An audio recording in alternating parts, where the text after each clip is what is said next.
On April 8th, 1973, hammering Hank Aaron, Babe Ruth's home run record, hitting his 715th home run of his career, becoming the home run king. Here's the story behind how all this happened today on Daily Sports History.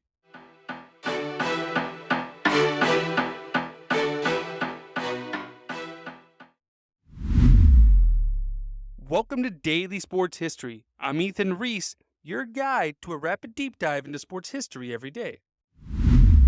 Today we're going to focus mainly on how Hank Aaron got to his 715th home run, not his whole backstory. We'll just give you a brief overview of that because his tenure in baseball spans a very unique time, going from where he started to play in the Negro Leagues before making it to the major leagues, and then going on to become one of the most consistent hitters ever.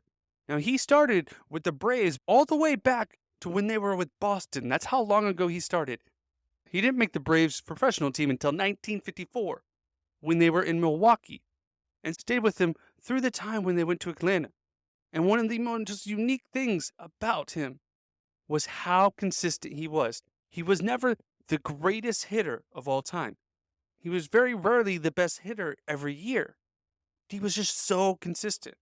For the first 20 years of his career, he never hit less than 20 home runs, but he never exceeded more than 47 home runs. He was always within that, veering more towards the 40 than the 20, but really was just a good hitter overall. He still holds the record for the most bases, meaning from walks to hits. He ran the most bases of any player ever. He also made 21 All-Star games and is in the top 5 for RBIs and finished his career hitting over 300 with over 3,000 hits and over 2,000 RBIs. And in 1957, he won the NL MVP, including 3 Gold Gloves, and was the batting champion for 2 years, and only had the most home runs in the National League 4 times during his 22-year career. It's amazing for a guy that went on to have the most home runs in history before Barry Bonds eventually broke his record.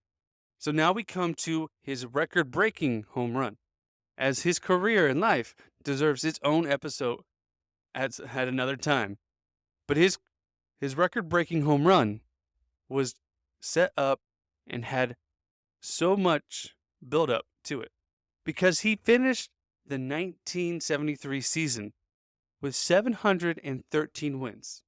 Babe Ruth had 714 home runs in his career. This was way before African Americans were even able to play in the major leagues. So we had the whole offseason to ramp up to Hank Aaron breaking his record, which was going to happen. As long as a crazy injury did not come, he would have the chance to break the record.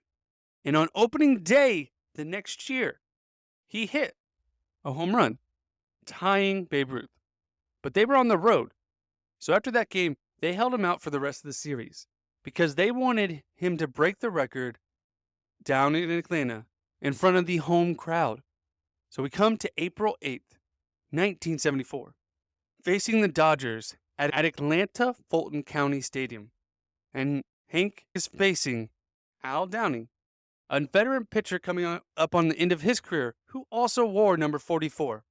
And Atlanta had jumped out to a 1-0 lead in the second inning, which was scored by Hank Aaron. But then the next inning, the Dodgers came back and scored 3 runs in the third. So the score was 3-1. So the bottom of the fourth comes up, and the Braves are trailing 3-1. And the third baseman, Darrell Evans, was able to get on base due to an error, bringing up Hank Aaron to the plate to potentially tie the game. At this point, every time Hank Aaron got to the plate, the fans cheered because they knew they might be witness to history. And there was over 50,000 fans in attendance that day, and they were all screaming as loud as they could when Hank Aaron stepped into the box. The first pitch was just outside the strike zone, called a ball. And with every pitch, the tension continued to grow. And Al Downing, the Dodgers pitcher, comes back and throws one right over the middle of the plate. And Hank Aaron swings his bat and makes perfect connection to the ball as it goes right over the left center field wall. And the stadium erupts. Everyone is cheering. There are fireworks going on. The announcer goes, "It's out of here. It's gone. 7:15. There's a new home run champion of all time, and it's Henry Aaron." Aaron is just jogging across the bases, not cheering. But then after he passes the second base, comes two fans running onto the field. We eventually find out their names are Britt Gaston and Cliff Courtney, who were both only 17 at the time. And just wanted to thank Aaron for everything he did. As you can see them running with him in this iconic video from this moment, patting him on the back. Now this moment led to them spending the night in jail, although they were eventually released. But this was a scary moment and had many hold their breath because these two kids were white. And I know it was 1974, but race was still a big factor. And many didn't want to see Aaron break the record of Babe Ruth because he was black. So when these two young white kids come running up to him, when he's all alone, there's no one around him. Everyone else is gathered at home plate to thank him when he gets there. They all hold their breath. And luckily, it was a good moment and a great moment in history. Then Hank Aaron eventually makes his way to home plate, greeted with everybody on the team. And the game stops for 11 minutes. And his mother's even there to give him the biggest hug he's ever had in his life. He's even said he's never felt more happy than getting that hug from his mother. And after this 11-minute delay, the game again eventually starts back up. And Downing gives up 2 more walks, and they eventually pull him from the game, which would be, and the Atlanta Braves go on to win the game, making a storybook ending to this great moment in sports history. Now, Hank would go on to hit 40 more home runs in the next 2 seasons, and even play another season in Milwaukee, where he originally started for the Milwaukee Brewers, before retiring with 755 home runs, which would eventually be broken by Barry Bonds years later. But for many, Hank Aaron is the home run king. Thank you for listening to today's Daily Sports History. I just want to thank you from the bottom of my heart for listening. It does take a lot of time and effort to put these together every single day.